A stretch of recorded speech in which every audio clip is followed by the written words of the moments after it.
Hi there, Star Wars collectors, and welcome to the final Bossk's Bounty video of 2022. And of course, what way to finish the year with the Vintage Collection Figure of the Year, voted by you guys, the fans. As you know, during the week I put out a poll on my YouTube community tab asking you to vote for your Vintage Collection Figure of the Year. And you did not disappoint. We've had nearly 1,000 votes on the poll, which is awesome. So we've got a decent amount of data. I'm going to be talking about 7 figures in this video. We're going to do the top 5, but first of all, I'm just going to do 2 honourable mentions. I feel that this year had like 4 or 5 really standout figures for different reasons. And, you know, I think it was quite difficult to vote, but we'll see what came out on top at the end of the video. But before all that, if you happen to enjoy the video, drop a like down below, subscribe if you're new, and let's just quickly talk about the honourable mentions. So, the first honourable mention is Fennec Shand.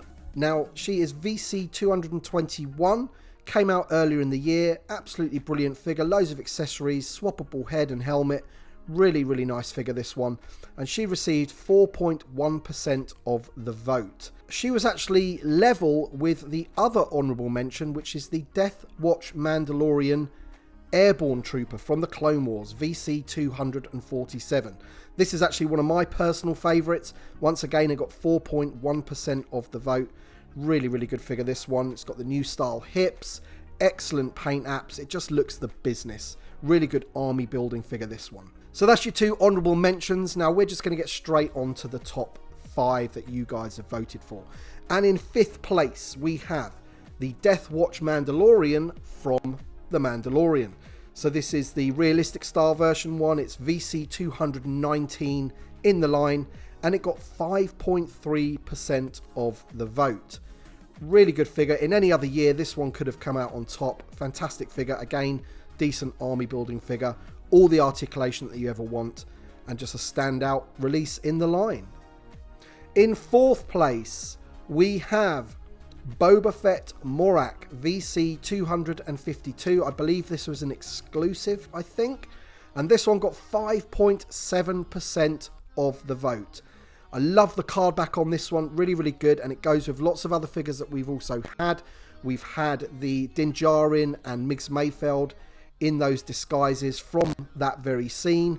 We've also got Fennec Shand, and we have the Mando himself as well. So plenty of characters from that particular episode of The Mandalorian, and I'm not surprised that this figure is high up in the list and has been voted by some of you as the figure of the year. So into the top 3 now. So in 3rd place with 6.2% of the vote, we have the Imperial Stormtrooper VC 231.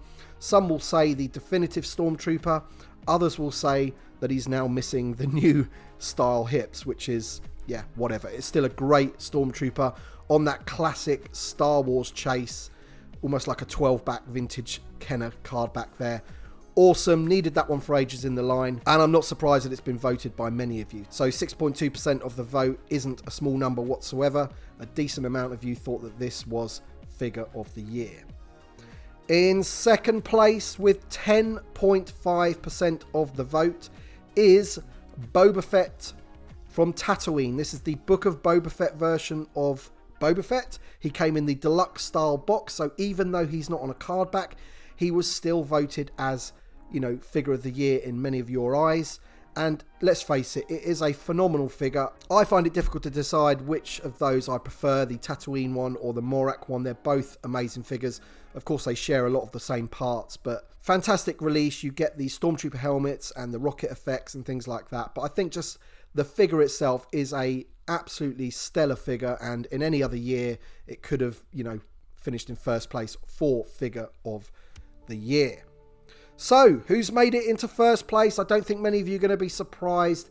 It is Darth Vader from the Dark Times, from the Obi-Wan series, VC 241, and he got a whopping 32.5% of the vote. That means a third of you guys voted for this being figure of the year. I personally voted for him as well. You know, there are other candidates like the Boba Fett and the Imperial Stormtrooper, and there's reasons why those could well be figure of the year, but for me, this is the definitive Darth Vader. It's an exceptional figure. If you haven't got one already loose, Even if you're not a loose collector, it's worth having one of these Darth Vaders just for your shelf or your desk or something, because it literally is having a miniature Darth Vader in your hands. It is awesome. Cardback's not bad for it either, and hopefully they'll be using that sculpt for other Vaders in the future, namely the one from the Return of the Jedi that's been pipelined for next year's 40th anniversary of Return of the Jedi.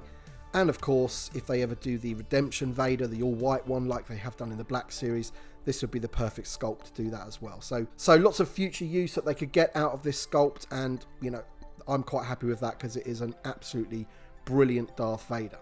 So there you go then, guys. That was the Vintage Collection Figure of the Year, voted by you guys, the fans. I hope you've enjoyed the video.